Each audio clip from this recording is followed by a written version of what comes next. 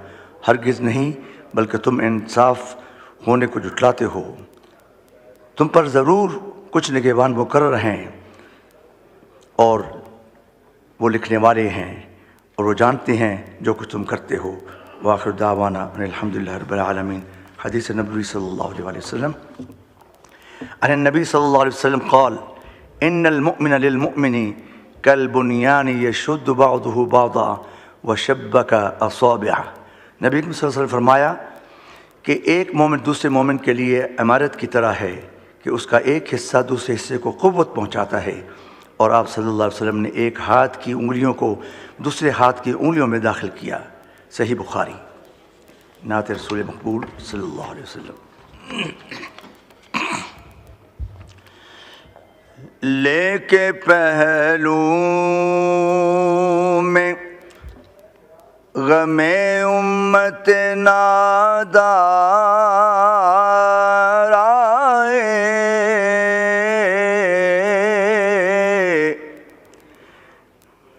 लेके पहलू में गमे उम्मत नादार आए।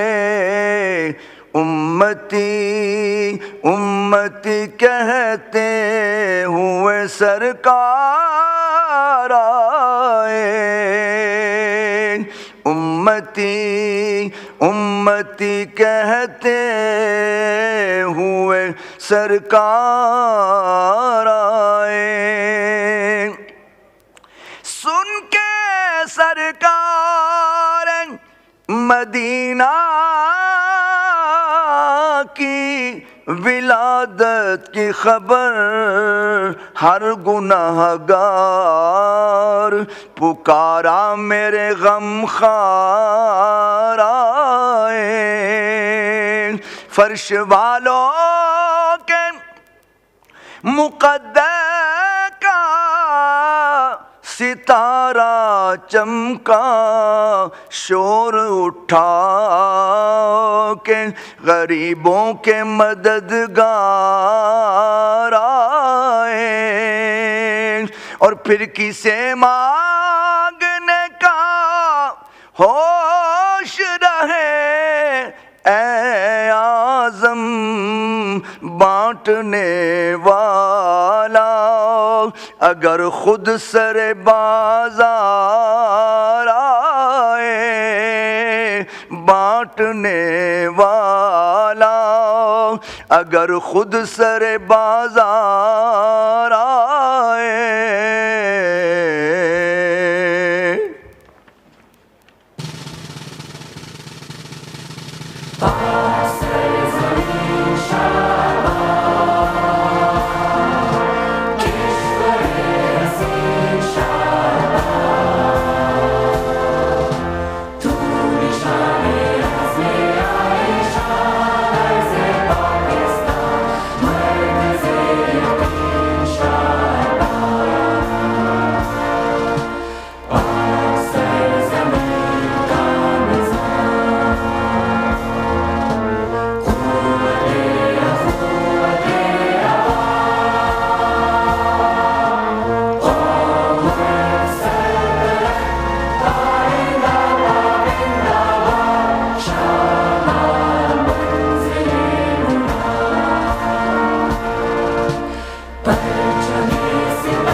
Auzubillahiminash-shaytanir-rajim. Bismillahir-Rahmanir-Rahim. Leave applications. Muhammad Riaz Khan has requested for grant of leave for 8th and 9th. For 8th and 9th session, is leave granted? Granted. Salim Rahman has requested for grant of leave for 10th, 11th September. Is leave granted? Granted. Rai Hassan Nawaz Khan has requested for grant of leave from 10th to 14th September. Is leave granted? Granted. Shafqat Abbas has requested for grant of leave for 12th and 13th September. Is leave granted? Granted. Khwaja Shiraz Mahmood has requested for grant of leave for 12th and 13th September. Is leave granted? Granted. Saiful Muluk Khokar has requested for grant of leave for 13th and 14th September. Is leave granted? Granted. Ali Khan Jadoon has requested for grant of leave for 15th September. Is leave granted? Granted. Ji Khwaja Asif Sahab.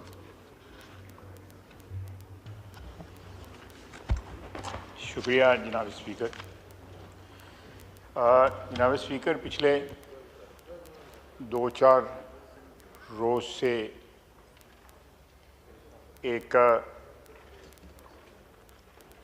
नून साहब कासिम नून साहब एक तो पुश्त है आपकी उस तरह तशरीफ रखें। मैं कह एक तो चेयर की तरफ आपकी पुश्त है, दूसरा तरफ मुझे मौका देना। बैठ जाएं।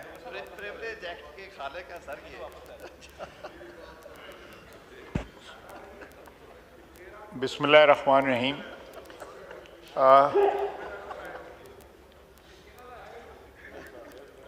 पिछले चंद दिनों से जनाब स्पीकर,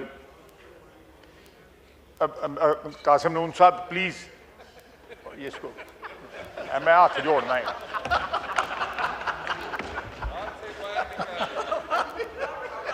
वो बाहर ही टुर गया।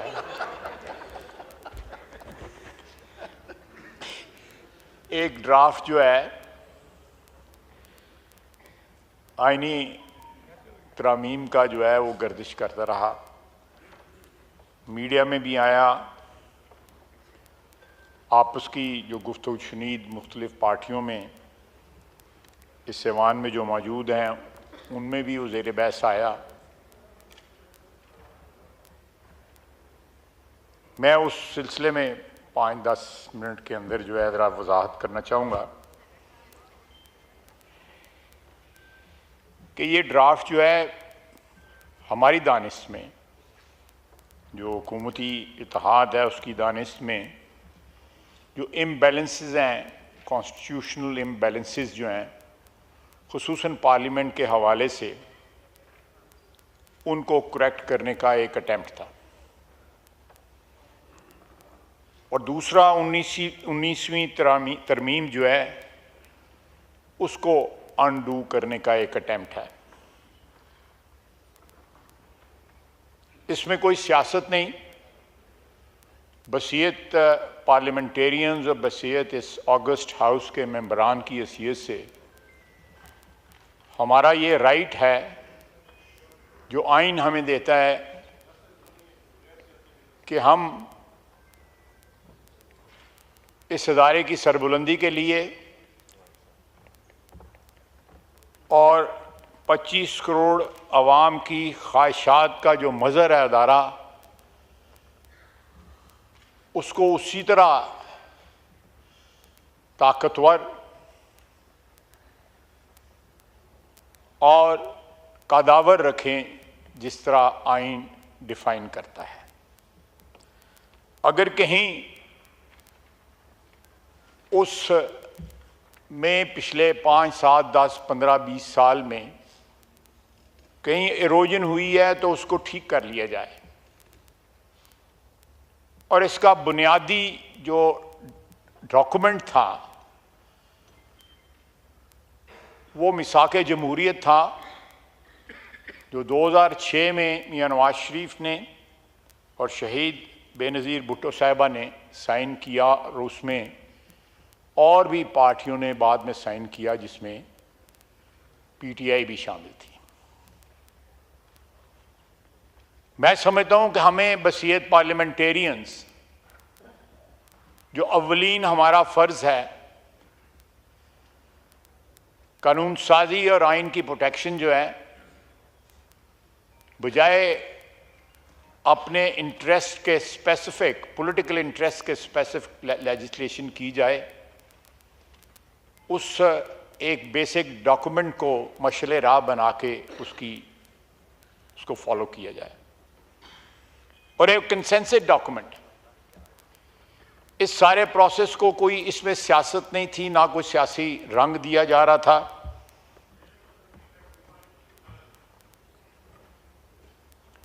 और जब ये डॉक्यूमेंट जो है इसमें कंप्लीट कंसेंसस आ जाएगा तो इंशाअल्लाह ताला इस ऐवान में भी वो ज़रूर आएगा।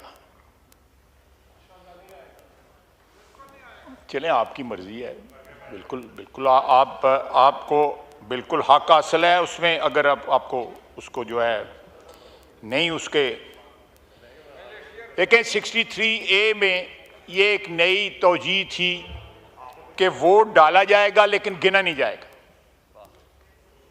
ये डॉक्यूमेंट जो है उसको भी अनडू करेगा और ये प्रोसेस जो है जारी होगा। और जब तक ये अपनी मंतकी नहीं, वो बात कर रहे हैं, जब वो बात ख़त्म कर लें फिर बात करते हैं। वो बात तो ख़त्म करने दीजिए जी।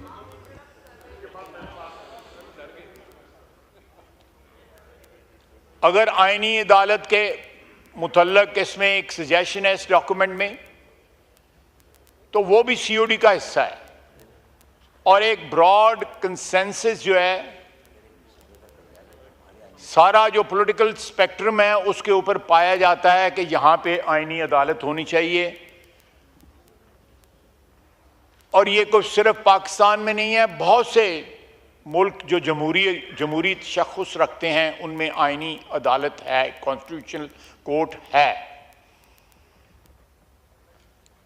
उसका ये मतलब नहीं है कि उसके ऊपर जो है को पार्लियामेंट जो है तजावुज़ कर लेगी, वो जुडिशरी की मलकियत ही रहेगा।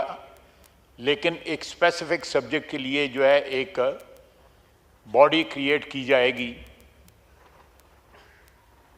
जो आईनी मामलात जो हैं, जिसकी वजह से आम जो साइल हैं, मैं कल पढ़ रहा था कि एक शख्स जो है उसकी 25 साल के बाद जो है उसकी रिहाई हुई है और वो बरी हुआ है, और 10 साल से उसकी पेंडिंग थी अपील सुप्रीम कोर्ट में। चले 15 साल का तो साहब सुप्रीम कोर्ट के ज़िम्मे नहीं है, लेकिन वो भी जुडिशरी की किसी हाई कोर्ट में या लोअर कोर्ट में होगा। लेकिन उसकी बेगुनाही 25 साल जो है और उसमें से 10 साल जो है उसने फांसी की कोठरी में गुजारे हैं।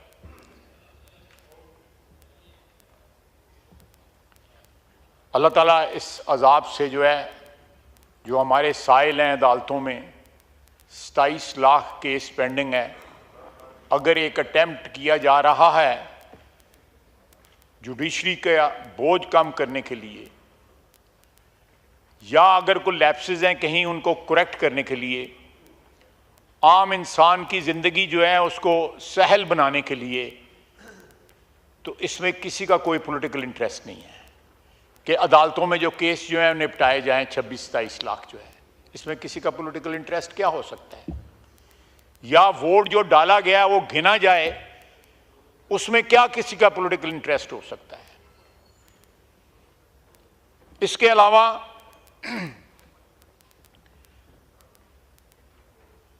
अदलिया बहाली तहरीक के बाद एक प्रोसेस जजेस की अपॉइंटमेंट का तय पाया। जनाब स्पीकर, उसके बारे में जो नेगोशिएशंस हुई, if I remember it correctly, उसमें उसके उस वक़्त बेंच के साथ भी जो है मशवरा हुआ, एक सीनियर जज के साथ मशवरा हुआ अदलिया की तरफ से। मैं था,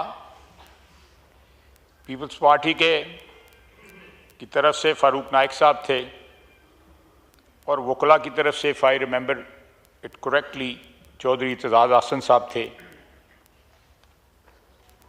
उस चीज़ का भी बैलेंस जो है, हम चाहते हैं कि बैलेंस जो है वो जो वकार और इज्जत पार्लियामेंट की डिमांड करती है उस हिसाब से उसमें बैलेंस होना चाहिए।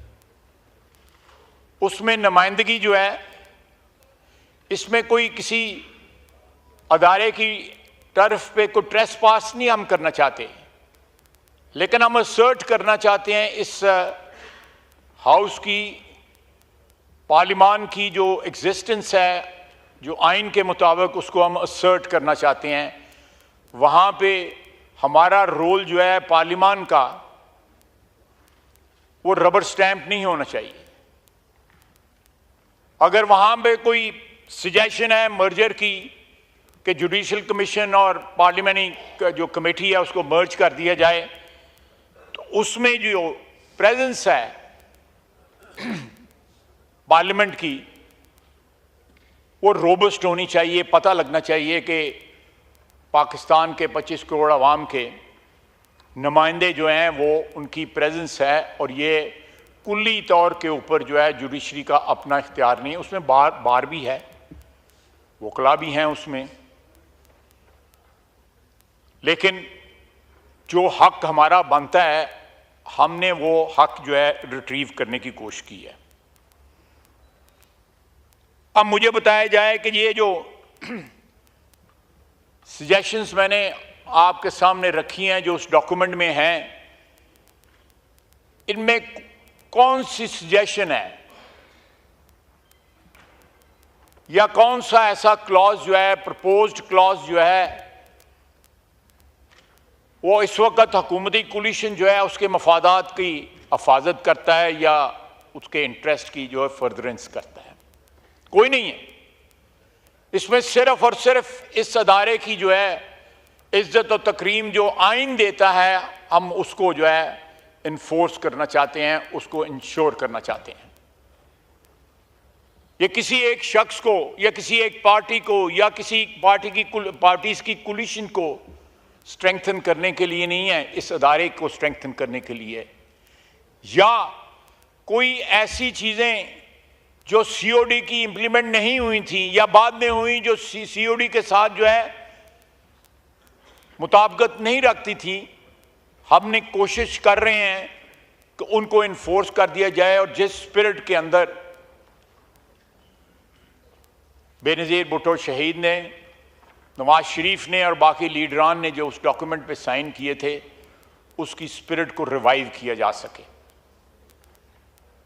और एक जो कंसेंसस डॉक्यूमेंट जो है 2006 में जो 6 होता वो उसको एक आप मशले राह के तौर पे उसमें इस्तेमाल हमने किया है इस सारे ड्राफ्ट के अंदर। जनाब स्पीकर, मैंने आपको और इस हाउस की खिदमत में जो क्रक्स है उस ड्राफ्ट का वो आपके सामने रखा है। इसको कोई फाइनल शेप नहीं दी गई थी जब तक काबीना में ये पास ना होता, इसकी कोई फाइनल शेप जो है इसने इख्तियार नहीं करनी।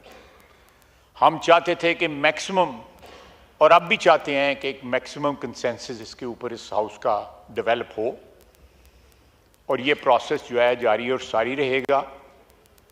और ये तमाम जो सजेशंस मैंने आपकी खिदमत में पेश की हैं जो उस ड्राफ्ट में मौजूद हैं, मेरा नहीं ख्याल कि कोई ज़ई शऊर शख्स जो है या कोई और अदारा जो है इस मुल्क का इन चीज़ों से जो मैंने आपकी खिदमत में पेश की हैं कोई इख्तलाफ रखता हो।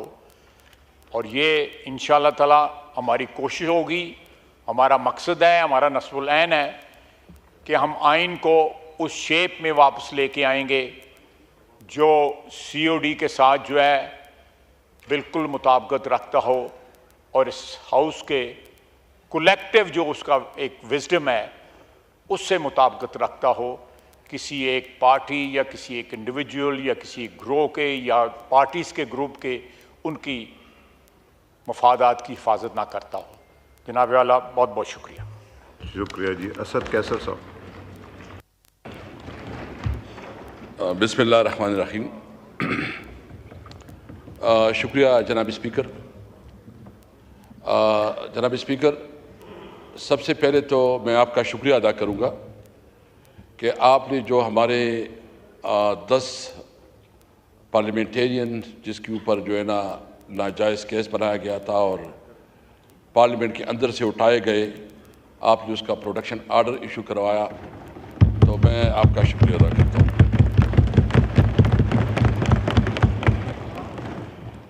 जनाब स्पीकर, मुझे आज इस बात पे बहुत अफसोस है कि जिस तरह इस पार्लियामेंट की बेतौकीरी की गई और इस पार्लियामेंट को एक रबर स्टैम्प के तौर पर इस्तेमाल करने की कोशिश की गई और जिस तरह इस पार्लियामेंट को एक मजाक बनाया गया, मैं उसकी मज़म्मत भी करता हूँ और अफसोस भी करता हूँ।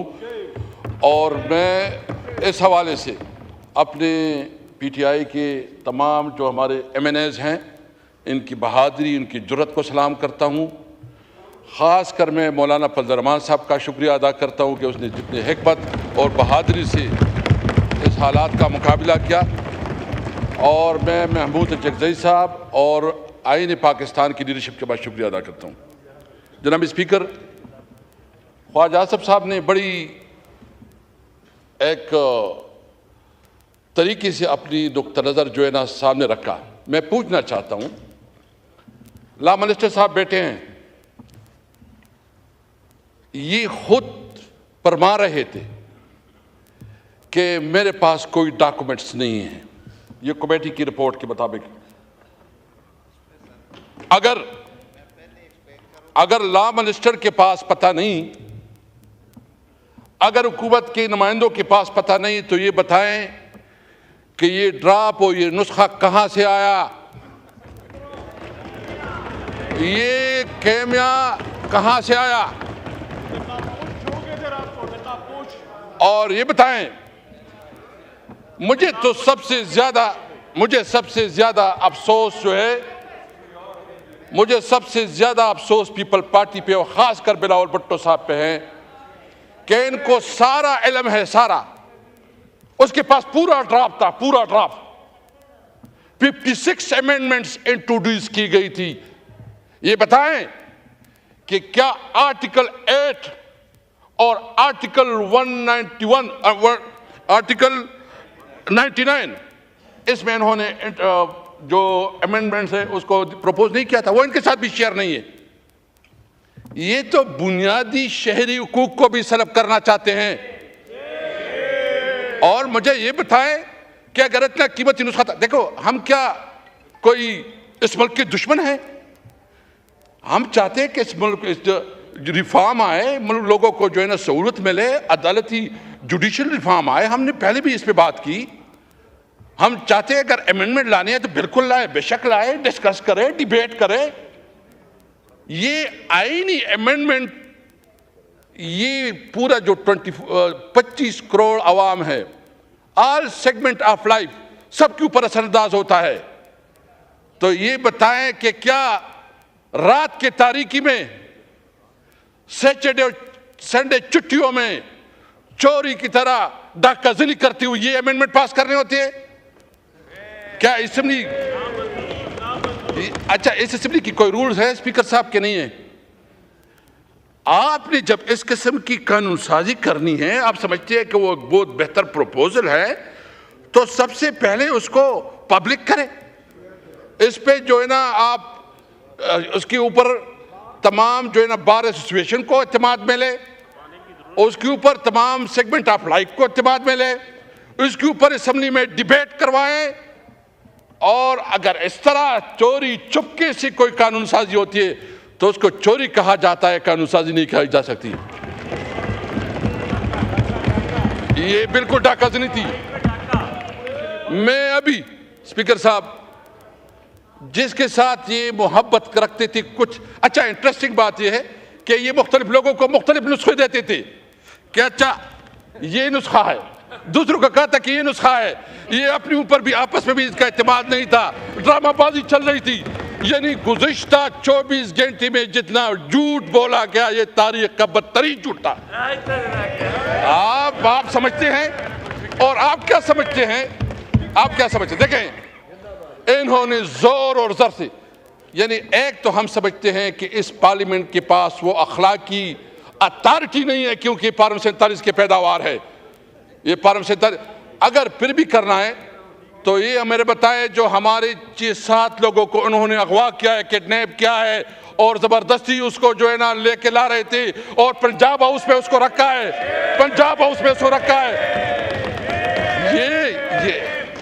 ये कानून साजी होती है, ये कानून साजी होती है। ये कानून साजी के नाम पे इस पार्लियामेंट के चेहरे पे बदतरीन धब्बा है।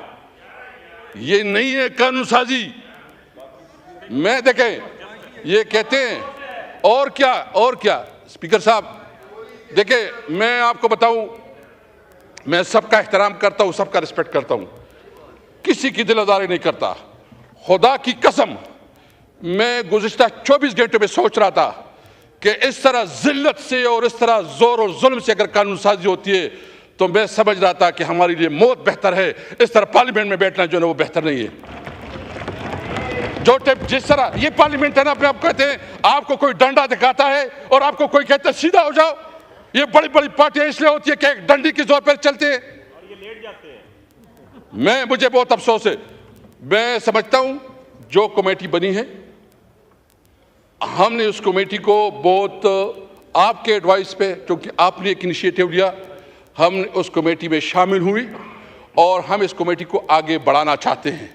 और उस कमेटी में हम चाहते हैं कि जो असेंबली की रूल्स रेगुलेशन है, इस पार्लियामेंट का हमारे जो 5 बुनियादी चीज़ें चाहते हैं और उस पर बात करना चाहते हैं। नंबर 1, सुप्रीमेसी ऑफ कॉन्स्टिट्यूशन, आइन की बालादस्ती। नंबर 2, आज़ाद अदलिया, कि अदलिया के अंदर कोई इंटरप्रेस लो, अगर इस किस्म की कोई तजावीज़ है तो बिल्कुल हम वेलकम करेंगे। हम चाहते हैं इस पार्लियामेंट को मजबूत करो। अगर पार्लियामेंट की मजबूती पे कोई तजावीज़ है, सबसे पहले हम होंगे इसके ऊपर। हम चाहते हैं, हम रूल ऑफ लॉ चाहते हैं, हम कानून को हुक्मरानी चाहते हैं। अगर कोई इस किस्म के प्रपोजल है तो वेलकम। ये चोरों की तरह रात की तारीकी में अगर आप कानून साजी करते हैं तो इस कानून साजी को न मानेंगे और उसके खिलाफ जाएंगे और उसके खिलाफ जंग करेंगे। मैं तमाम बार एसोसिएशन से कहता हूं, तारड़ साहब आपने एक, मैं बहुत एहतराम है आपके लिए, बहुत एहतराम है। आप जो है ना, आपने बड़ा अपनी लॉयर कम्युनिटी में आपका एक तारीख रहा है। जो कुछ आप कर रहे थे, आपकी ज़मीर आपको इजाज़त दे रहा था? जो कुछ आप कर रहे थे, आपने जो पूरी स्ट्रगल की है, उस स्ट्रगल की नफी नहीं है।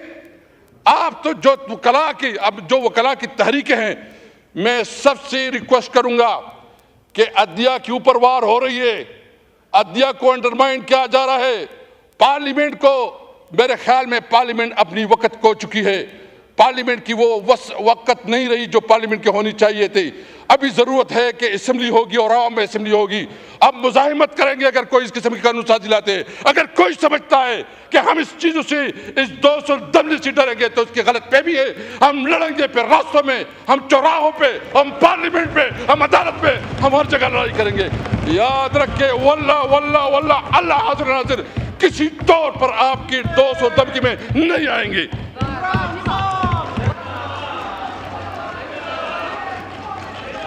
जी, point of personal explanation, Azam Tarar साहब को पॉइंट ऑफ पर्सनल एक्सप्लेनेशन। जी स्पीकर साहब, this is my right. Point of personal explanation पे दे रहा हूँ आपको, पर्सनल दे एक्सप्लेनेशन। दिया। और मैं ये तवक्को रखूंगा कि कुछ अल्लाह की मेहरबानी है, कुछ दिनों से माहौल बेहतर होना शुरू हुआ है और हम इस उम्मीद के साथ आगे चलेंगे। मैं अगर इजाज़त दें तो आपकी बात का जवाब दूंगा, कोई इल्ज़ाम तराशी नहीं करूंगा। कुछ चीज़ें हैं जो हक़ाइक़ सामने रखने के लिए पूछी गई हैं, मुझे कहा गया कि आप जवाब दें।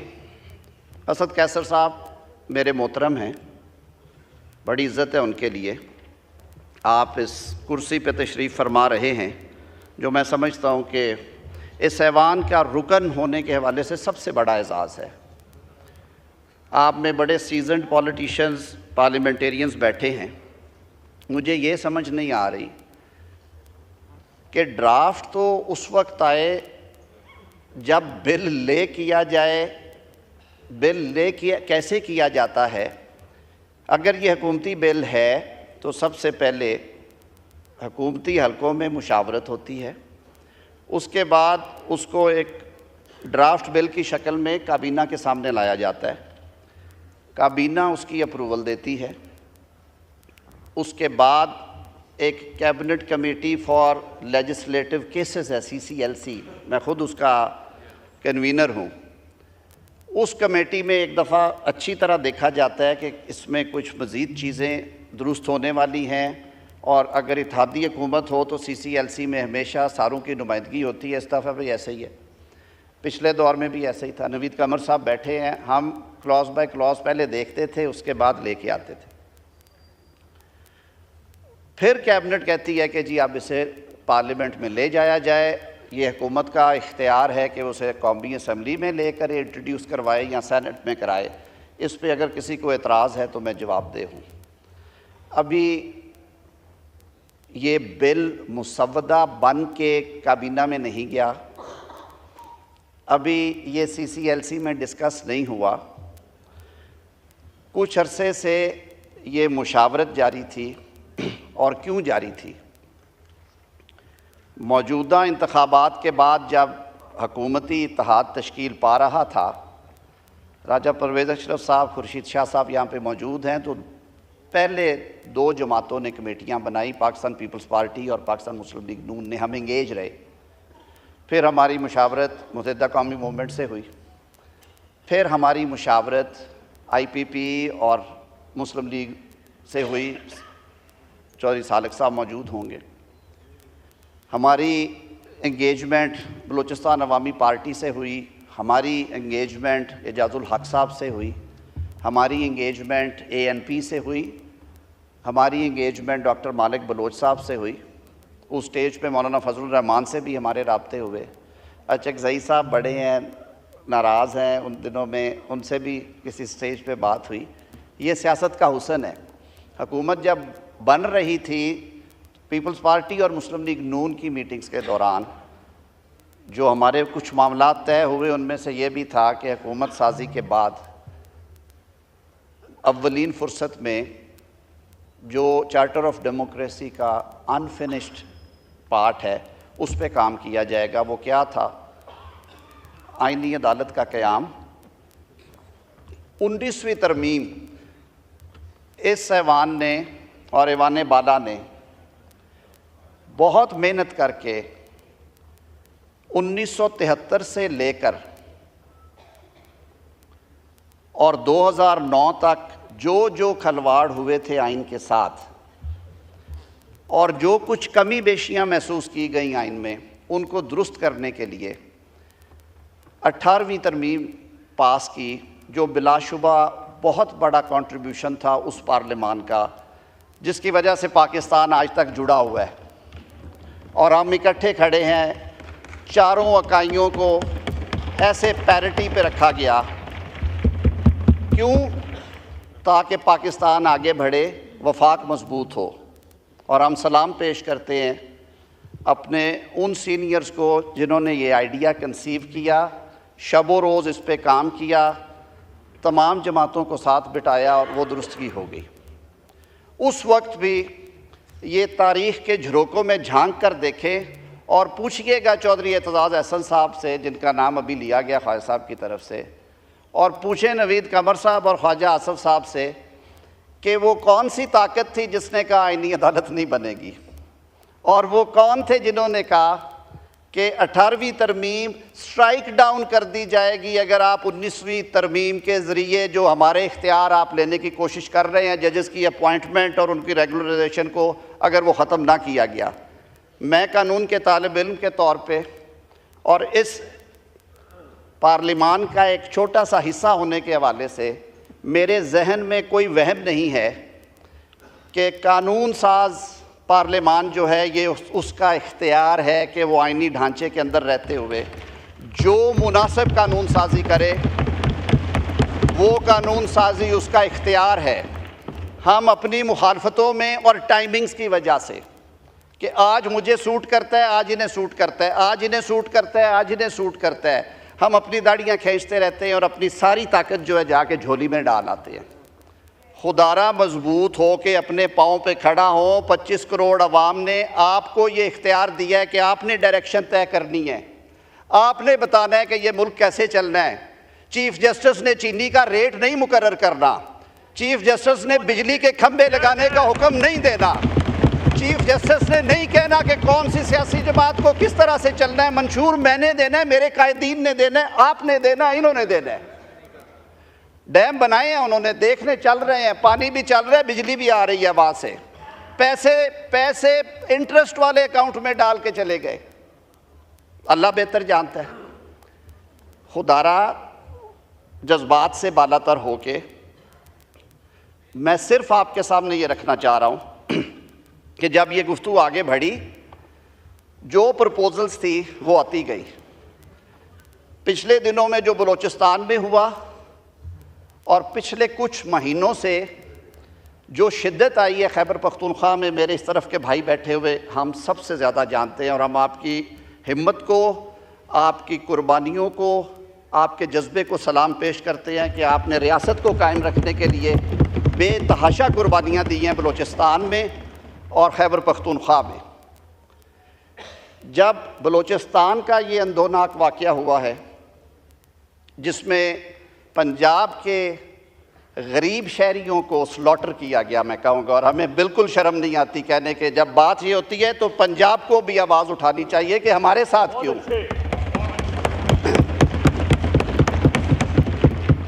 खैबर पख्तूनख्वा में जब ये सर्ज बढ़ी, उसके साथ ही तो एपेक्स कमेटी में 2 डिमांड्स आई डिस्कशन में। ख्वाजा साहब आप गवाह हैं इस बात के। उन्होंने कहा कि मुल्क जल रहा है, ये तजवीज़ हम दे सकते हैं कि विद सनसेट क्लॉज जैसा APS के बाद आपने दहशत गर्दी से लड़ने के लिए वहाँ पे खसूसी अदालतें कायम की थी कि मिलिट्री ट्रायल्स हो सकते हैं, वो दिया जाए। वहाँ पे फ़ैसला नहीं हुआ और कहा गया कि हम कंसेंसस से होगा तो करेंगे वरना नहीं करेंगे। एक वो तजवीज़ लाई गई। चेयरमैन बिलावल भुट्टो ने कहा कि हमें अपने सिविल सिस्टम को इम्प्रूव करना चाहिए, फ़ौज कुर्बानियाँ दे रही है, उनकी कुर्बानियों को हम रायगा नहीं जाने देंगे, लेकिन अपना हिस्सा हम डालेंगे। ये बात इब्तदाई तौर पे मालिक बलोच साहब ने भी कही कि ये टाइम दुरुस्त नहीं होगा।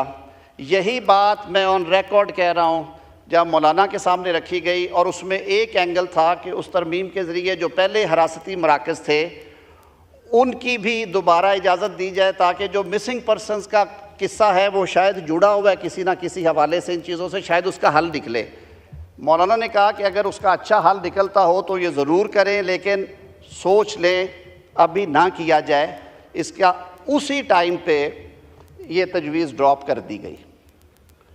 इसी के साथ जुड़ा हुआ था आर्टिकल 8 भी। अगर आपको ये शक पड़ता है कि आर्टिकल 8 में तरमीम इसलिए की गई थी कि पेचकस और टाइट करना था आप लोगों के हवाले से, तो आपका तो पहले ही ट्रायल्स जो हैं वो चल रहे हैं और मैटर्स ऑफ जुडिस है, और जो रेट्रोस्पेक्टिविटी के मामलात हैं और प्रोस्पेक्टिविटी के, उस पर मैं बात नहीं करूँगा। मेरे से ज़्यादा गौर खान भी ये जानते हैं।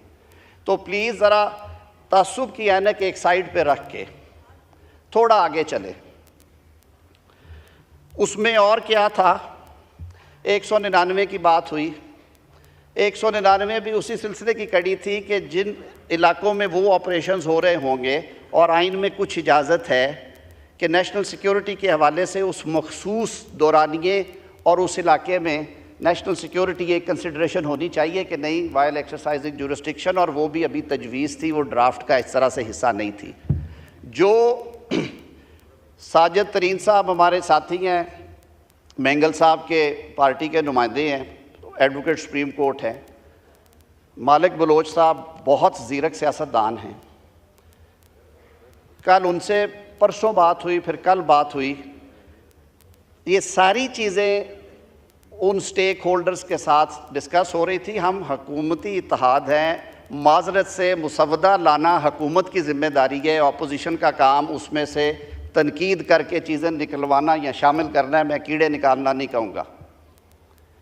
तो हमें हमारा काम कम अज़ कम पूरा हो तो आप तक पहुँचेंगे ना।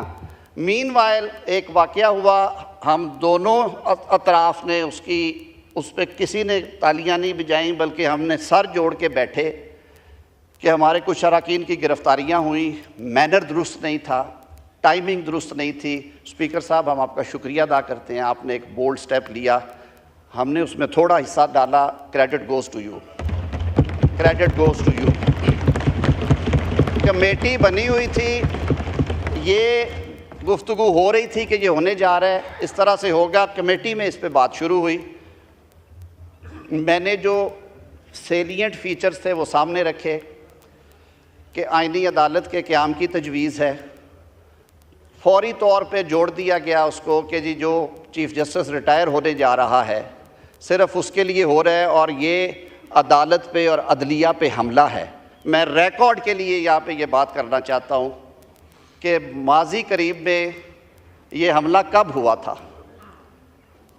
मैंने तो नहीं किया, मेरे दौरे हुकूमत में तो कोई रेफरेंस फाइल नहीं हुआ। भूल गए हैं हम जो काजी फायज़ ईसा के साथ और शौकत सिद्दीकी के साथ हुआ, और किस डटाई के साथ आपने उसे सपोर्ट करते रहे। दोनों रेफरेंस जो हैं, दोनों रेफरेंस मुंह पे मारे अदालत ने और वो लोग बहाल हुए और उनकी विंडिकेशन हुई। हम आवाज़ उठाते रहे हैं, हम ऐसी बातें ना करें। कोई डाका नहीं, कोई चोरी नहीं है, कोई रात का अंधेरा नहीं है। ख्वाजा साहब ने कुछ फीचर्स बता दिए हैं। बड़ी बात ये थी आइनी अदालत कि उसकी शक्ल क्या होगी। जनाब स्पीकर, एक चीफ़ जस्टिस और जो एक कॉन्सेप्ट है अभी तक कि 7 या 8 जजेस हों और हर वफाक की हर इकाई की उसमें नुमाइंदगी होनी चाहिए। और वो क्या करेंगे, वो जो सुप्रीम कोर्ट की ओरिजिनल जुरिस्डिक्शन है 184 की और जो सुओ मोटो का इख्तियार है, जो अल्हम्दुलिल्लाह हस्पतालों के डिस्पेंसरों के परफॉर्मेंस से लेके शीशे की बोतल निकलने तक इस्तेमाल हुआ है जहाज़ों से, उसको वो रेगुलेट करे। कुछ 199 में जो हाई कोर्ट्स अपनी ओरिजिनल जुरिस्डिक्शन एक्सरसाइज करती हैं, उसकी अपीलें जो हैं वो उस अदालत में जाए ताकि एक पैरिटी रहे और आइन की तशरीह जो है वो एक तरह से हो, एक जगह पे हो। वजह क्या है? 60,000 से ज़ायद 61,000 कुछ 100 मुकदमात हैं सुप्रीम कोर्ट में पेंडिंग हैं इस वक्त भी। सुप्रीम कोर्ट की जुरिस्डिक्शन क्या है जनाब स्पीकर? फौजदारी मुकदमात सुप्रीम कोर्ट आते हैं लीव टू अपील के साथ, कई दफ़ा एज अ राइट भी आते हैं, जब ओरिजिनल ऑर्डर रिवर्स हुआ हो, दीवानी मुकदमात आते हैं, बैंकिंग से निकले हुए मुकदमात आते हैं, कंपनी बेंचेस से निकले हुए मुकदमात आते हैं, सर्विस ट्रिब्यूनल के मुकदमात आते हैं, और इस तरह के और बहुत सारे, और ये आईनी भी। हम लोगों ने अपनी कमज़ोरियों की वजह से हम अपने पॉलिटिकल इश्यूज़ भी हर वक्त हमारी ख्वाहिश होती है कि वहीं पे जाएं और वहीं पे सेटल हों, क्योंकि हम इकट्ठे बैठ के हल नहीं कर सकते। हमने अपने आप को कमज़ोर कर लिया है। हमने नादानियाँ इतनी की हैं कि आपने अपनी सारी ताकत, अपना सारा इख्तियार दीवार के उस पार दे दिया है। कुछ उस पार है, कुछ उससे आगे होगा। मैं बड़ी खुल के बात कर रहा हूँ। ये कब वापस आना है? जब आपने अपना इख्तियार इस्तेमाल करना शुरू करना है, और वो इख्तियार एक ही है, वो कानून साजी का है। आप वो कानून बनाएं जिसका फ़ायदा लोगों को हो। मैं तो अभी ज़ाब्ता फ़ौजदारी का एक पैकेज लेके आ रहा हूँ जिसमें 90 तरामीम हैं, आपके सामने रखूँगा। अरेस्ट डिटेंशन से लेके FIR के अंदराज से लेके चालानों के दाखिल होने से लेके प्रोसिक्यूशन के रोल से लेके बेगुनाह लोगों को ज़मानतों किन किन ग्राउंड्स पे होनी चाहिए उसमें आसानी करने से लेके ट्रायल्स की टाइम लाइन्स के 1 साल के अंदर ट्रायल कंप्लीट होगा, वरना उस जज के ख़िलाफ़ तादीबी कार्रवाई होगी। ये सारी चीज़ें उसका हिस्सा है। इस आइनी पैकेज में भी बार काउंसिल्स और बार एसोसिएशंस का जिक्र हुआ। असद कैसर साहब, अल्लाह का बड़ा फजल है मुझ पे, मैं ये पैकेज लेके मैं चैलेंज करता हूँ, आप मेरे साथ चलिए। जिस बार एसोसिएशन और काउंसिल का आप नाम लेंगे, ये पैकेज अगर वहाँ से डिफीट हो, मैं जवाबदेह होऊंगा। अब अगर ये कहा जाए कि जो तजावीज़ आई थी उनको आप वहीं पे आग लगा दें और कुएं में फेंक दें, ये मुमकिन नहीं है। वो तजावीज़ जब इसको लेके आना है उस वक्त अगर होती तो हम जिम्मेदार हैं कि हुकूमत चाहती है कि ये भी कर दो, हुकूमत चाहती है ये भी कर दो, हुकूमत चाहती है ये भी कर दो। आईनी अदालतों पे, जुडिशल कमीशन में पार्लिमान के इफेक्टिव रोल पे, सुपीरियर कोर्ट्स के जजेस की अकाउंटेबिलिटी के फ्लॉड होने पे और उनकी कारकर्दगी को बेहतर करने के लिए, एफिशिएंसी को मिसकंडक्ट या रिमूवल की ग्राउंड बनाने के लिए पाकिस्तान की वकला बरादरी पिछले कई सालों से मुतालबे कर रही है। I am part of Pakistan bar council. इसमें लिखा हमने कि वो जज जो सरकारी मुराद तो ले रहे हैं, गाड़ी पे झंडा भी लगाते हैं, एक एस्कॉर्ट आगे एक पीछे, अगर ये वज़रा और पार्लियामेंटेरियन करें तो वो विलन है माशरे के। उनका ये भी फ़र्ज़ है कि जो गरीब आदमी बकरी बेच के, भैंस बेच के, वकील करके आपके सामने आता है, उसको 1800 तारीखें ना दें, उसकी नस्ल ख़त्म हो जाती है। उसको इंसाफ दें और वक़्त पे दें। Justice delayed is justice denied. मेरे मुकदमों में, ये अटक का मुकदमा है, 2003 का वाक़या, आज 2024 में खड़े हैं, सज़ाए मौत हो गई। हाई कोर्ट ने कहा कि जी नहीं, ये सज़ाए मौत का केस नहीं, उम्र कैद हो गई, 2 बंदे छोड़ दिए, 2 को सज़ा कर दी।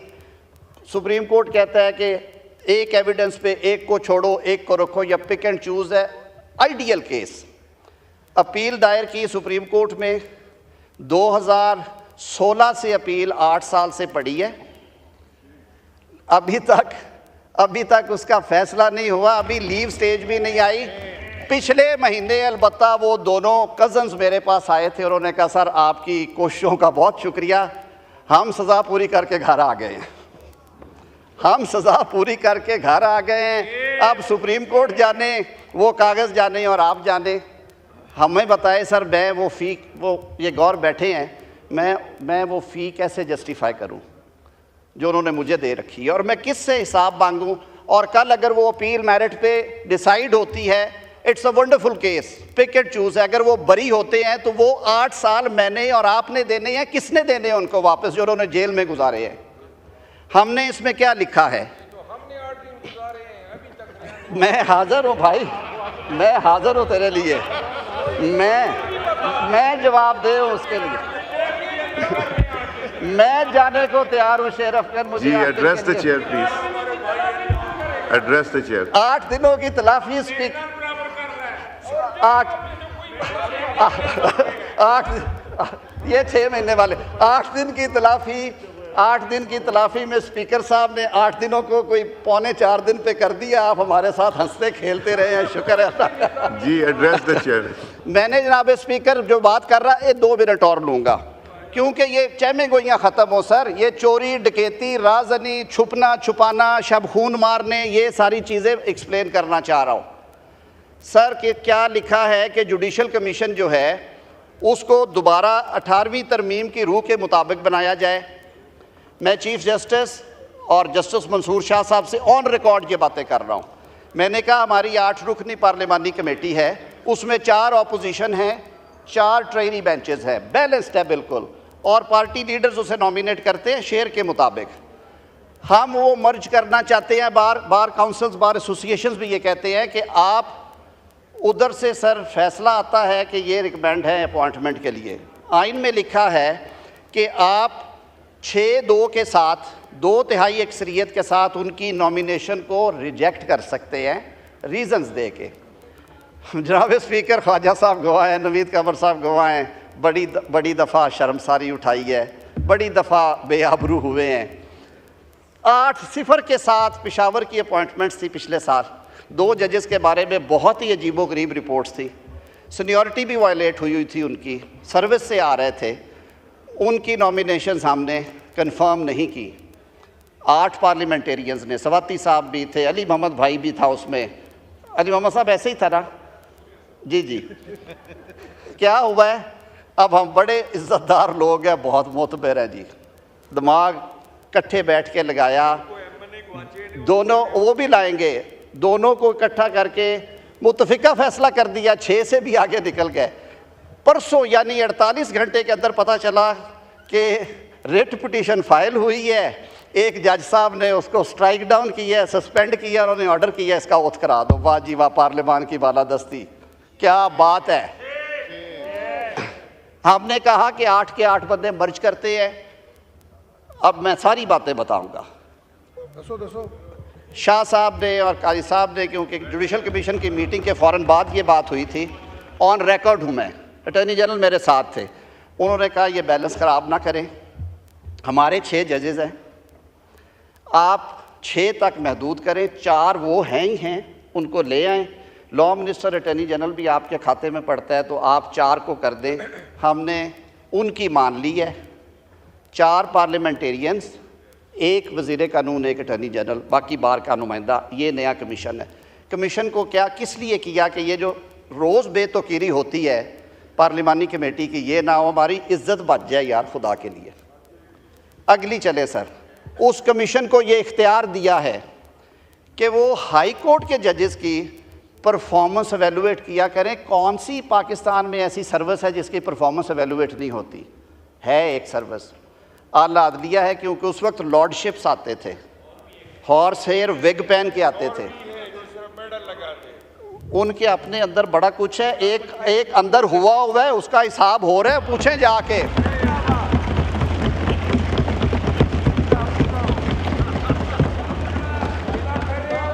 आहिस्ता।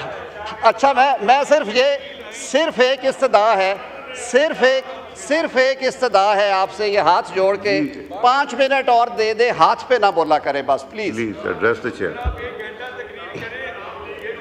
जी मैं एड्रेस द चेयर। सारा कुछ अर्ज करूंगा। जनाब स्पीकर, हमने क्या किया, तजवीज़ ये है, कानून नहीं बनाया, तजवीज़ ये है कि वो जुडिशल कमीशन जिसकी सरबराही चीफ जस्टिस करेंगे, जिसमें 6 आला अदालत के जज होंगे और 6 लोग हम होंगे और बार काउंसिल बैठी होगी, जो उन्हें अपॉइंट करती है, फिर उनकी कन्फर्मेशन करती है, जो उन्हें घर भेजते हैं। वो सालाना रिपोर्ट्स लेंगे हाई कोर्ट से, अपने रूल्स बना के एक चार्ट बनाएंगे, किस जज के पास कितने मुकदमे गए, कितने फैसले हुए, कितनी तारीखें पड़ी। एक अदालत में एक जज 12 मुकदमे रोज़ डिसाइड करता है, दूसरी अदालत वाला रोज़ एक करता है। यार कहीं तो बैलेंस करो। मुराद एक है, इख्तियारात एक है, लिस्ट एक जैसी है। जो नहीं करता वो घर जाए, कि वहाँ रहे।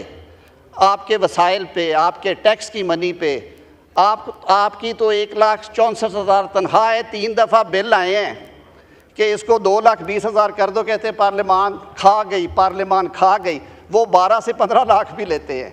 तो खुदा के लिए कई बैलेंस भी करें, जो काम नहीं करे वो घर जाए। क्या इससे अदलिया की आज़ादी मुतासर होती है? कमीशन रिपोर्ट भेजे सुप्रीम जुडिशल काउंसिल को, SJC को, वो 60 रोज़ में पाबंद होंगे, उसको डिस्पोज ऑफ करें, या वापस भेजें कि जी आपकी फाइंडिंग्स गलत है। इसके अलावा 52 तरामीम इसलिए हैं कि जब आईनी अदालत आप बनाते हैं, तो मेरे वकला भाई बैठे हुए हैं यहाँ पे, कोई 33-34 जगहों पे उसकी या इससे ज़्यादा जगहों पे कॉरस्पॉन्डिंग अमेंडमेंट करना पड़ती है, जहाँ पे लफ्ज़ फेडरल कॉन्स्टिट्यूशनल कोड डालना पड़ता है, जहाँ पे वर्ड सुप्रीम कोर्ट को सब्स्टिट्यूट करके फेडरल कॉन्स्टिट्यूशनल कोड करना पड़ता है। ये सारी एक्सरसाइज में वो क्लॉजेज उतनी होंगी, मटीरियल क्लॉजेज जो हमारे हकूमती इत्तेहाद ने जिन बातों पे इत्तफाक़ राय किया वो इस तरह से है। हाँ, बलूचिस्तान वाले दोस्तों में कंसेंसस नहीं था।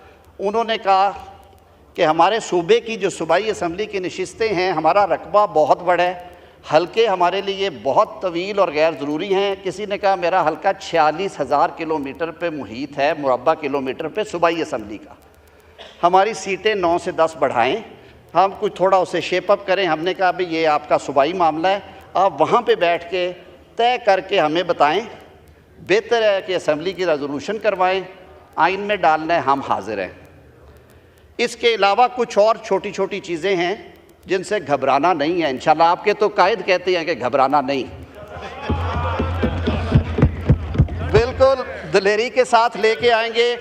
आखिरी बात यह है कि सारे प्रोसेस में मौलाना फजलुर रहमान साहब, क्योंकि ये अक्सरियती वोट के साथ नहीं होनी, ये 2/3 के साथ होनी है, उनको भी बताया जिस हद तक मुझे कहना चाहिए था और जिस हद तक इस अनऑफिशियल स्टेज पे बोल सकते थे, वो उस कमेटी में दोस्तों को एक रोज़ पहले भी बताया और कल भी बताया और आइंदा भी बताते रहेंगे। कल मीटिंग के इख्तिताम पे बिलावल भुट्टो जरदारी साहब का मैं शुक्रगुज़ार हूँ, उन्होंने बहुत पॉजिटिव रोल प्ले किया है सारी एक्सरसाइज में, उनकी बड़ी अच्छी तजावीज़ थी। और एक ही बात थी उनकी कि जो लेगेसी उन्होंने कहा मुझे मेरे बुज़ुर्गों ने दी है कि पार्लियामान को मजबूत रखो, पार्लियामान को मजबूत रखो और पार्लियामान को मजबूत रखो। ये काजी फायज़ ईसा साहब का नाम इसलिए आप ले रहे हैं कि आपको कुछ ज़्यादा ख्वाब में वो आते हैं। हमने भी भुगता है, जो आपके कंधों पे बैठ के डैम बनाने के अलावा सारा दिन हमें ही हाँकते रहते थे, जो हमें ही हाँकते रहते थे। ये बैठा है, ये किससे हिसाब लेगा?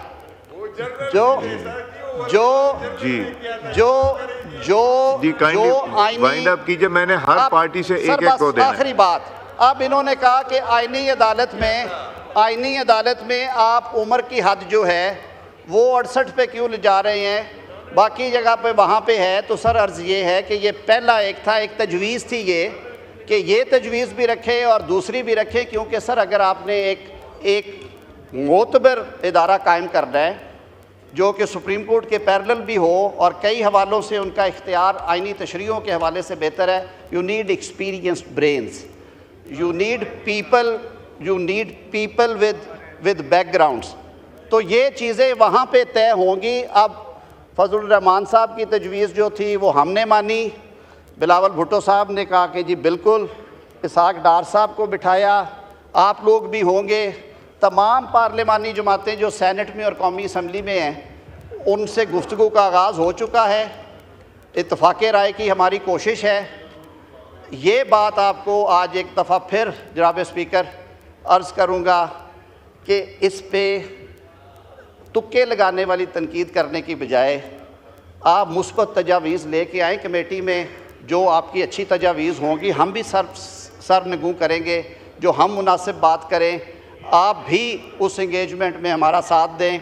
हमारा मकसद सिर्फ़ और सिर्फ ये है कि जो 75-77 साल से पिस रहे हैं और सर झुका झुका के इदारों के आगे, अदालतों के कॉरिडोर्स में जो लोग रुल गए हैं उनके लिए कुछ करें, अपने लिए बाद में करेंगे। बहुत शुक्रिया। शुक्रिया। सैयद नवीद कमर साहब।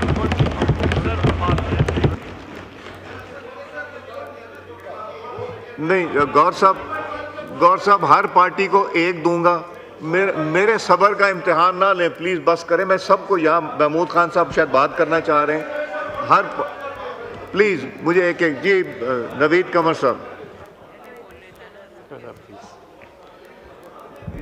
बिस्मिल्लाहिर्रहमानिर्रहीम। जनाब स्पीकर,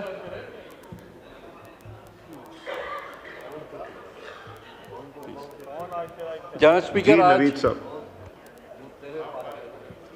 हम एक चीज़ कर रहे हैं, कथारसिस कर रहे हैं। Sir, mister speaker, if you can please. जी। कि जो कुछ भी हुआ इस सेशन में, आज आखिरी दिन है, उससे क्या खोया क्या पाया, हम ये हमारे honourable former speaker, and I respect him a lot from day one, he has tried to present it कि एक पार्टी की जीत हुई और एक पार्टी की शिकस्त हुई। सर, अगर जीत होती तो पूरी पार्लियामान की होती, और अगर शिकस्त हुई है तो पूरी पार्लियामान की।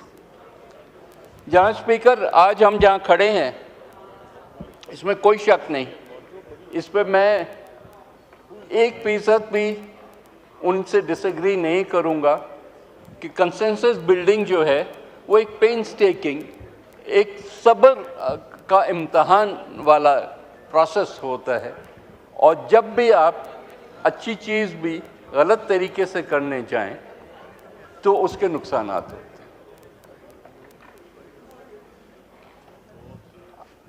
मैं खुद हिस्सा रहा हूँ 18th अमेंडमेंट के प्रोसेस का, और भी जितने प्रोसेसेस इधर इस हाउस में हुए हैं अल्लाह के फजल से,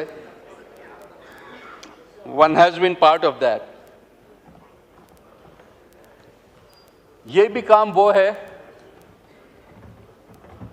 जो कि सबकी इनपुट से, सबकी मशावरत से ही हो सकेगा, उसके बगैर नहीं होगा। जो ड्राफ्ट्स की बात हुई है, क्योंकि स्टेज पे उस हद तक लॉ मिनिस्टर से मैं एग्री करता हूं कि ये वो ड्राफ्ट नहीं है जो हाउस में इंट्रोड्यूस हो और उसके बाद कमेटीज़ को जाए। ये वो ड्राफ्ट उस स्टेज पे हैं जहाँ पता नहीं किस किस किस्म की तजावीज़ आई हमारे सामने। कुछ का जिक्र लॉ मिनिस्टर ने किया है और कुछ ऐसी भी हैं जिनका जिक्र उन्होंने नहीं किया। लेकिन as a political party, Pakistan Peoples Party ने इतनी सारी जो तजावीज़ आई उनको नैरो डाउन करके, या 2 या 3 या मेरा ख्याल 3 थी या 4 पे आके उसको रोक दिया कि इससे ज़्यादा हम नहीं कर सकते, और जो करें वो बेहतरी की तरफ लेके जाने वाला हो, पीछे की तरफ नहीं लेके जाना हो। इसमें कोई भी इनकार नहीं करेगा कि इस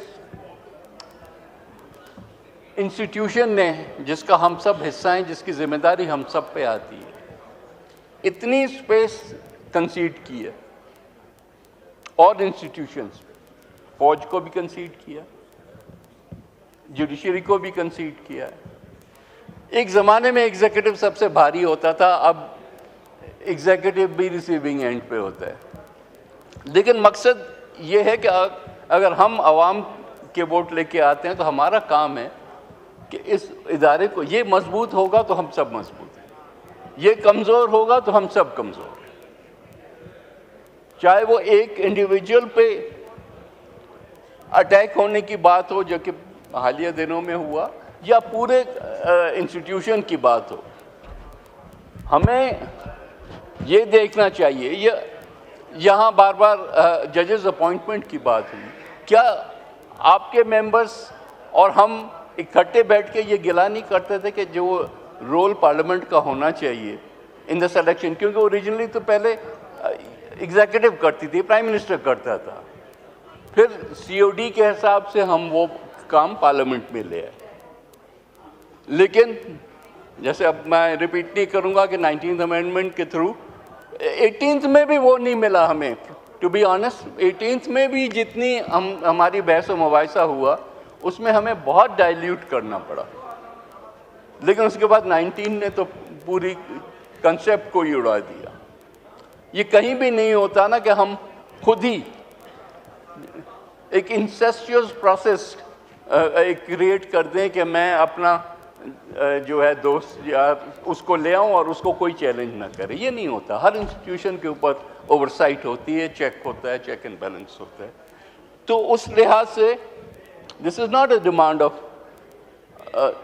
just this government, this is a demand of all parliamentarians. मुझे याद है हम सुप्रीम कोर्ट बार के सदर अली जफर साहब होते थे उस ज़माने में, and the committee went to see him and he fully endorse our view point कि जी there has to be a balance. तो वो बैलेंस क्रिएट तभी होगा जब उस कमेटी को भी वही प्रोटेक्शन हो जो कि जुडिशियल जो उसमें ऑफिसर्स बैठे हैं उनको है। तो these are things, I am not sitting here to debate the entire amendment. मकसद ये कि देयर आर मेनी थिंग्स जो कि पब्लिक डिमांड भी है, सिर्फ इस वक्त की। एंड खुदा का वास्ता है हर चीज़ को आज की सियासत के चश्मे से ना देखें। पहले भी वाई डू यू थिंक कि 18th अमेंडमेंट के टाइम पे हम कॉन्स्टिट्यूशनल कोर्ट नहीं बना सके? इसमें हमारे दोस्त बैठे हैं, नाराज़ होंगे मुझसे तो भले नाराज़ हों। PMLN ने ये सोचा कि इफ्तिखार चौधरी बैठा है तो वो हमारा जज है, तो मारेगा तो इनको मारेगा। बस तारीख ने आपको दिखाया कि ऐसा कोई चीज़ नहीं होती, ऐसी कोई चीज़ नहीं होती। तो आज मेरे दोस्त जो उधर बैठे हुए हैं वो कह रहे हैं कि जी काजी फायज ईसा अगर आ गया, मतलब पूरा का पूरा कंसेप्ट जो है वो आप जैसे कहते हैं अंग्रेजी में throwing the baby out with the bath water. Concept पे आए, इंडिविजुअल्स पे तो बैठ के डिबेट हो सकती है ना। अगर कंसेप्ट सही है तो ये ना कहें कि ये आएगा जज तो हमारे फ़ायदे का होगा या ये जज आएगा तो हमें नुकसान देगा। ऑल द जजेस who have reached that level are all honourable to us. हम सबका एहतराम करते हैं। एंड ये हम क्यों समझे कि जो नेक्स्ट चीफ जस्टिस है मंसूर अली शाह साहब, I think I have the highest admiration for him. ये थोड़ी है कि हम एक को आगे कर रहे हैं और एक को पीछे कर रहे हैं। तो ये जो प्रोसेस बन जाए तो फिर हम बैठ के देखते हैं कि who is the most appropriate person in the job. हम जब बात करते हैं प्रोटेक्शन ऑफ पार्लियामेंट की या प्रोटेक्शन ऑफ पार्लियामेंट राइट्स की, and now I am talking on larger level, तो फिर ये पीपल्स पार्टी का इशू तो नहीं है ना, या पीटीआई का इशू तो नहीं है। आज पीटीआई खड़ी है कि जगह जुडिशरी को पावर्स मिल गए तो पीटीआई स्ट्रांग है, अगर पार्लियामेंट को पावर्स मिल गए तो पीपल्स पार्टी या मुस्लिम लीग स्ट्रांग है। ये तो नहीं होता। Look at it in the right perspective. Let us sit down. Process अभी चलेगा। लेट अस सिट डाउन, देखें कि क्या एक्सेप्टेबल। कल कमेटी में भी ये मौलाना साहब से भी बिलावल साहब ने ये रिक्वेस्ट की, आप उठाएं और देखें कि कौन सी चीज़ एक्सेप्टेबल है, कौन सी नहीं है। जहाँ सबको पॉलिटिक्स होती है, हम सबकी पॉलिटिक्स होती है। There are times when we take positions, जब हमें पता भी होता है कि ये सही नहीं है, फिर भी हम पोजीशंस लेते हैं because it suits us at that time. लेकिन थोड़ा सा एक स्टेप पीछे हट के फिर मेरिट पे देखें कि किस चीज़ में फ़ायदा है और किस चीज़ में फ़ायदा नहीं है। go beyond today. Look at it in the next 5 years, 10 years, 20 years, and then look at that perspective. Only then will we be able to. So what I would urge everybody is कि एक forum हमने जो create किया, ये legislative forum नहीं है. जो special committee है वो रिप्लेसमेंट नहीं है लॉ एंड जस्टिस कमेटी की. वो एक कंसेंसस बिल्डिंग फोरम है जिसमें सीनियर जो है रिप्रेजेंटेशन वो तमाम पार्टीज़ की है कि जिस चीज़ पे वहाँ हम अग्री हों वही फिर आगे जाए, फिर वो जो भी प्रोसेस है गवर्नमेंट का वो करके फिर पार्लियामेंट में आए, फिर कमेटी को जाए. तो हम और ये जो ड्राफ्ट इस वक्त सर्कुलेट कर रहा है या मीडिया पे है, to be honest this is not consensus draft. इसमें कई शिकें ऐसी भी हैं जिस पे हमें भी एतराज़ है. So this is not a draft जिसको हम एक फाइनलिटी दे के समझें कि बस यही हुकूमत करना चाहती है. जब आएगा सबके मशावरत से बैठेंगे, उसके बाद जब टिक ऑफ होगा फिर ही हम उसको लेके जाएंगे, फिर गवर्नमेंट ये लेके जाए अपने कैबिनेट में और फिर इधर आए. So please I would urge you कि ये अनफिनिश एजेंडाज जो हैं उसको हम वक्त लेके देखें. एंड ये वाली अमेंडमेंट या इस लाइंस पे जो अमेंडमेंट्स है वो एक हिस्सा है. जो कमेटी में हमने एजेंडा रखा है, it goes way beyond that. Constitution obviously ऐसा सुपर जो लॉ है इस मुल्क का, लेकिन हमने कहा है कि हम मेंबर्स की प्रिविलेजेस भी इसमें देखेंगे.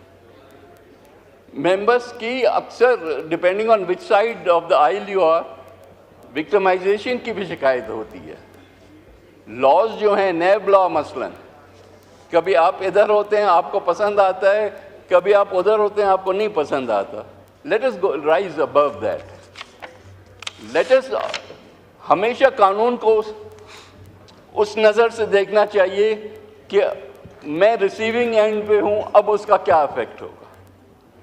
तो उन सारी जो कवानीन है उसको यूं ना देखा जाए कि अगले को पकड़ें किस तरह से और जकड़ें किस तरह से. यूं देखा जाए कि इसमें इंसाफ मिलता हो. So let us re-examine all of those things. Again, in an atmosphere where we are not trying to get at each other's throats. इसी तरह से आपके रूल्स और प्रोसीजर जो हैं, हालांकि रूल्स में कई चीज़ें डाल दी गई, लेकिन उस पर इम्प्लीमेंटेशन कुछ जो है वो कहीं कहीं कमज़ोर रही. So is a much larger agenda as I was saying. और भी कुछ हैं, प्रोसीजरल चीज़ें हैं. हमारी रिलेशनशिप दूसरी इंस्टीट्यूशंस के साथ, and not just the judiciary और the military but also other institutions, executive, police, क्या रिलेशनशिप है, कहाँ हमारा रोल ख़त्म होता है, उनका रोल शुरू होता है. Privileges of this house, privilege है क्या और क्या होना चाहिए, आया कोडिफाई होना चाहिए या नहीं होना चाहिए, हमें इन सब चीज़ों पे एक नज़र रखनी है. सो इन कंक्लूजन असद कैसर साहब, I need to address you again. Don't accuse us कि हम कोई शब खून मानने वाले थे. हमारा भी दिल वही करता है जो आपका करता है. मे बी आपका शायद खान साहब को बाहर निकालने का एक एस्पेक्ट है जो कि लेकिन इंस्टीट्यूशनली राइट्स के हिसाब से हम और आप में कोई फ़र्क नहीं है. Let's sit down, put our heads together and do what is better for Pakistan and Pakistanis and this parliament. Thank you very much. Thank you.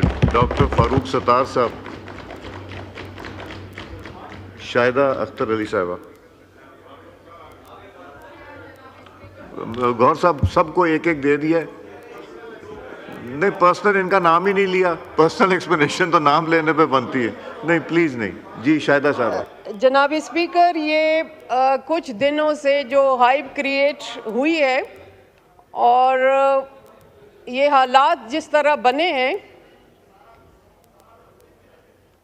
जी जी बात तो कीजिए आप। ये खदशात, मैं कहूँगी लफ्ज़ इस्तेमाल करूँगी, जो खदशात जन्म ले रहे हैं, और अभी इस वक्त जब मैं ये डिवीज़न डाइस को देखती हूँ तो मुझे लगता है कि तरमीम लाने की बात जो हो रही थी, लेकिन नंबर गेम पूरे नहीं हो सके।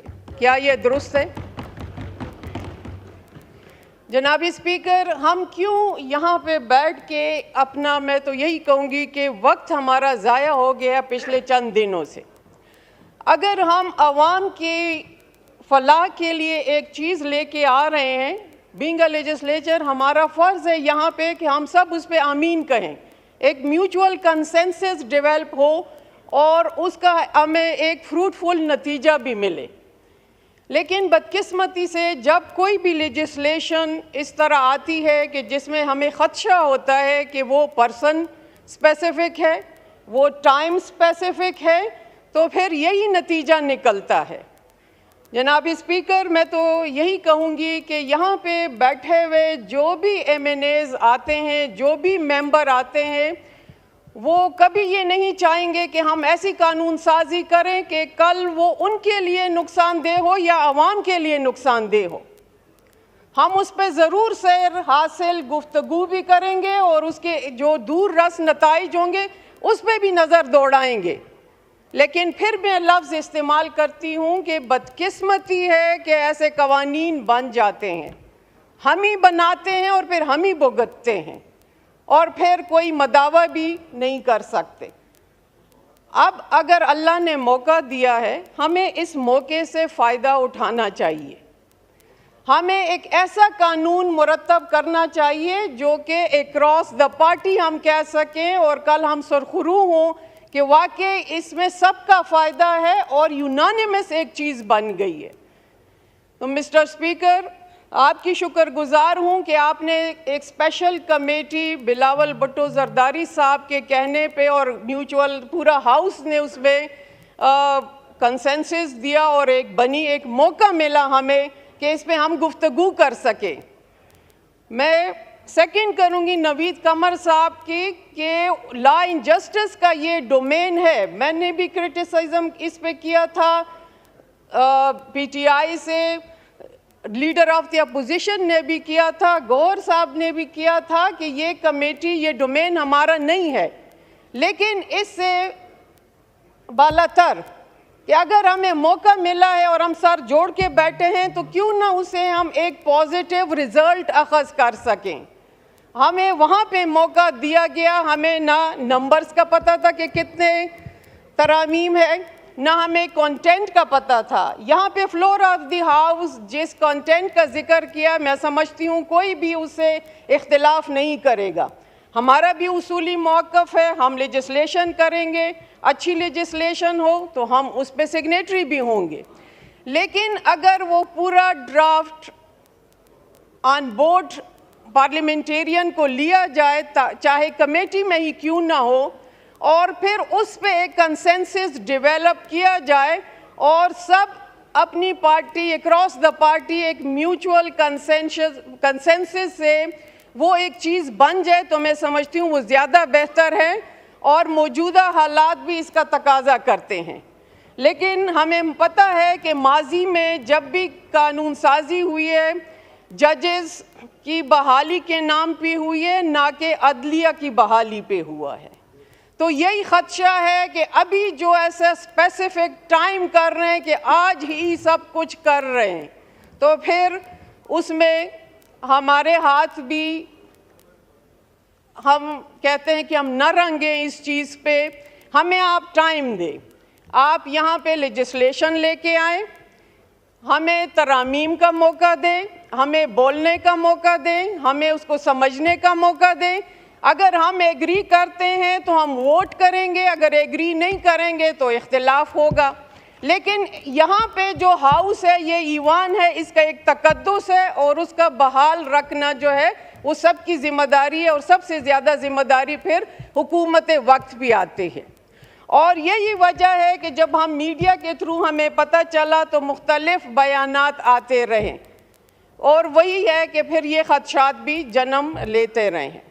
यहाँ पे COD का जिक्र हुआ, हम भी हिमायती हैं। चार्टर ऑफ डेमोक्रेसी, कोई दो राय नहीं है, बहुत ही अच्छी दस्तूर बनाई गई थी और उस पे जितना काम हो सका उसके अच्छे रिजल्ट भी निकले। लेकिन जहाँ पे भी हम यहाँ पे JUI ने, अगर मौलाना फजलुर रहमान साहब और हमारी पार्टी ने हुकूमत का हिस्सा होते हुए भी जिस तरमीम से इख्तिलाफ किया, उसके नताइज फाटा की सूरत में आज आप देख रहे हैं। हम ये नहीं कहते कि हम यहाँ पे बैठे तो हम नो करेंगे, वहाँ पे बैठे तो हम यस करेंगे। वहाँ पे बैठ के भी हमने नो किया, यहाँ पे बैठ के भी हम यस करेंगे। लेकिन जब ऐसी कानून साजी आएगी जिसे हमें पता चले कि वाकई ये बेहतर है, तो हम उसूली मौक़िफ़ पे कल भी खड़े थे नज़रियात के साथ, आज भी खड़े और इंशाअल्लाह आने वाले वक्त में भी आपके साथ रहेंगे। लेकिन ये कंसेंसस तब डेवलप होगा जब हमारे पास मुसवदा आएगा, हम उसको देखेंगे, उसके नताइज देखेंगे। स्पेसिफिक नहीं होना चाहिए, फॉर ऑल होना चाहिए, तो हम आमीन कहेंगे। Thank you ji. Doctor Farooq Sattar sahab. बहुत बहुत शुक्रिया स्पीकर साहब। देखिए, कानून साजी हो या आइन में तरमीम, उसका एक तरीक़ाकार है और मैं ये समझता हूँ कि ये इजलास जो बुलाया गया है, पहले दिन से इसके मकासद मुख्तलिफ़ ज़राए से बिल्कुल वाज़े थे कि कोई आइनी तरमीम आ रही है और कोई आइनी तरमीम लाई जा रही है। और मीडिया में मुख्तलिफ़ तज्ज़ियों और तबसरों में भी ये सारी बातें तकरीबन आ गई थी कि बुनियादी तौर पर इस आइनी तरमीम में आप के मंदरजात क्या हैं, इसके कंटेंट्स क्या हैं और इसमें कौन सी इस्लाहात जो है वो आपको मतलूब हैं और उसकी ज़रूरत है। तो मैं समझता हूँ कि जब ये भी तय हो गया कि अब इतवार के दिन शायद इसे लाया जाएगा और इतवार के दिन अमूमन इजलास बुलाया नहीं जाता, तो मैं ये समझता हूँ कि जब एक एक करके इसके सारे कंटेंट्स बाहर चले गए, लोगों की मालूमात में आ गए, तो कम से कम अगर एक मौका मिला था, एक स्पेशल कमेटी बन गई थी और अगर लॉ एंड जस्टिस कमेटी में इस बिल को नहीं भेजना था, तो चले उस स्पेशल कमेटी में पहले दिन अगर पूरा बिल या उसका ड्राफ्ट जो प्रपोज्ड है, जो मुजव्वज़ा है, अगर वो आप ना भी रखते तो कम से कम एक वर्किंग पेपर ज़रूर दे देते। उससे मैं समझता हूँ कि जिस तरह ऑपोजिशन की पार्टी भी उस स्पेशल कमेटी में इंगेज है, ये एक अपॉर्चुनिटी है, तो हमें इस अपॉर्चुनिटी को लूज़ नहीं करना चाहिए। और ऑपोजिशन तो इस बात का शिकवा कर रही है कि उन्हें ड्राफ्ट भी नहीं मिला और वर्किंग पेपर भी नहीं मिला। लेकिन अगर हम हलीफ हैं तो हमारा भी गिला है, हमें भी टेकन फॉर ग्रांटेड लिया जाता है और बहुत ऐन वक्त में जब हम तवज्जो दिलाते हैं तो फिर इसाक डार साहब और आज़म नज़ीर तारड़ साहब आते हैं और मेरे जो नेशनल असेंबली के साथी उनसे बात करते हैं। मैं ये समझता हूँ कि अगर ये तरीक़ेकार को आप सही नहीं करेंगे और एक ब्रॉड बेस्ड, एक ऑल इंक्लूसिव अप्रोच नहीं करेंगे, तो ये जो अहम इस्लाहात हैं, लॉन्ग पेंडिंग है, जिनके मकासद पे मैंने 4-5 दिन की स्पेशल कमेटी की मीटिंग में ये ऑब्ज़र्व किया, ये महसूस किया कि PTI के अरकान भी जो मेन कोर इस्लाहात का एजेंडा है, उससे उन्हें भी शायद इख्तिलाफ नहीं था और एक अच्छा ओवरऑल कंसेंसस बन रहा था। सिर्फ तरीक़ेकार पर इख्तिलाफ हो रहा था और इस बात पे भी इख्तिलाफ हो रहा था कि अगर गैर ज़रूरी बर्डन डाला गया है उस बिल में, उसके मुसवदे में, तो ये भी एक मुनासिब इक़दाम नहीं था।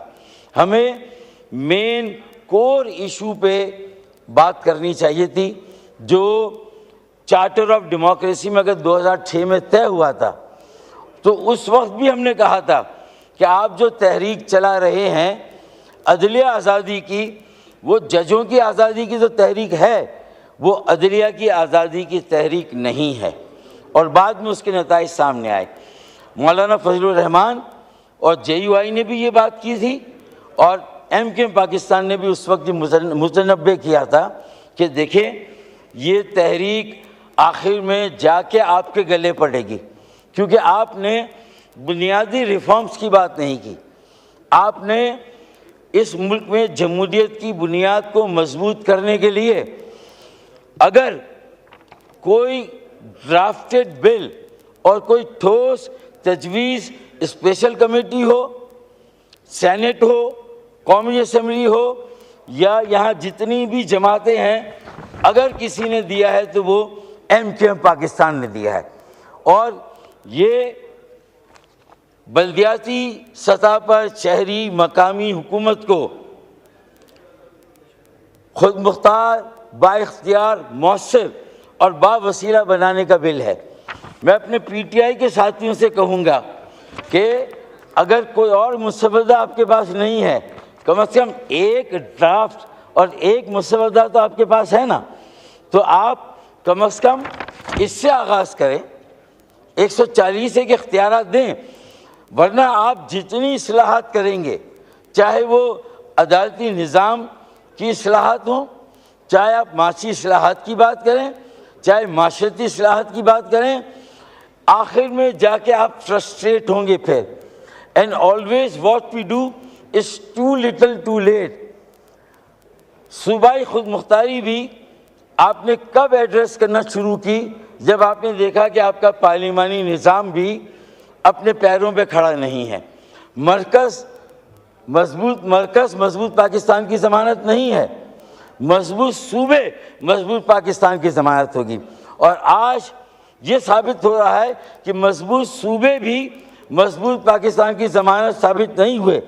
मजबूत ज़िले, मजबूत बलदियाती इदारे और मजबूत शहर ही मजबूत पाकिस्तान की ज़मानत होंगे। इसलिए मेरा ये कहना है कि कम से कम इसे भी जो आईनी तरमीम आ रही है उसमें MKM के शहरों, ज़िलों, मकामी और शहरी हुकूमत को मजबूत बनाने के लिए, उन्हें बाइख्तियार बनाने के लिए, उन्हें मौसर और बावसीला बनाने के लिए ये कम से कम इसे भी उस आईनी तरमीम का हिस्सा बनाया जाए और जो कोई इशू है उस पर तवज्जो दी जाए। इसके अलावा मज़ीद चीज़ें उसमें शामिल ना की जाए और खुदारा MKM को भी अब टेकन फॉर ग्रांटेड ना लिया जाए। हम आपके पार्टनर ज़रूर हैं, हम PML नहीं हैं, हमारा अपना वजूद है, अपनी इकाई है। और राना सनाउल्लाह साहब अगर हमारे साथ मीडिएटर हैं, लेकिन इस पूरे एपिसोड में मैंने राना सनाउल्लाह साहब को कहीं पर भी MKM के साथ रुजू करते हुए नहीं देखा। हमने ये मसला बार बार प्राइम मिनिस्टर के साथ उठाया, सारे जो हमारे मुज़ाकरात थे उसमें उठाया, लेकिन उसके बावजूद भी आपके यहाँ से इस बात की करेक्शन नहीं हुई है। तो खुदा इसको ठीक करें और अपोजिशन को भी ये मौका दें कि जो तरीका अपनाया जाता है वो ठीक हो और उसमें इंक्लूसिव करें, कंसल्टेशन करें, मशावरत करें और सबको मौका दें, ताकि ये बड़ी अहमियत के हामिल होते हैं जो आईनी तरमीम के बेर हैं। अब मैं समझता हूँ कि अगर ये तरीका अख्तियार करेंगे तो ये जो पॉलिटिकल पॉइंट स्कोरिंग है वो नहीं होगी। पॉलिटिकल पॉइंट स्कोरिंग होती है जवाब दावा, जवाब दावा, इल्ज़ाम जवाब इल्ज़ाम। 25 करोड़ आवाम कहाँ है, महंगाई कहाँ है, बेरोज़गारी कहाँ है, तेल बिजली गैस की कीमतें कहाँ चली गई हैं, लोड शेडिंग के अदाब से लोग निकल नहीं रहे। अगर ये हम नहीं करेंगे तो मेरे ख़्याल में हम एक बार फिर बहुत बड़ा नुकसान उठाएंगे। देखें, आपने कंसेंसस कब बनाया था? 73 के आइन के लिए भी, जब मशरक़ी पाकिस्तान अलग हो गया। काश उसकी अलहदगी से पहले ये कंसेंसस बनता। जो उनके 6 नुकात थे उस पर हम तवज्जो देते तो मशरक़ी पाकिस्तान भी शायद अलग नहीं होता। आज हमें बहुत ज़िम्मेदारी के साथ आगे बढ़ना है। अब हमारे पास जो है वो गुंजाइश नहीं है। अब कोई ट्रेन आने वाली नहीं है, ये आखिरी ट्रेन है जो स्टेशन पर लगी है। वाखिर दावाना अनिल हम्दुलिल्लाह रब्बिल आलमीन। जी महमूद खान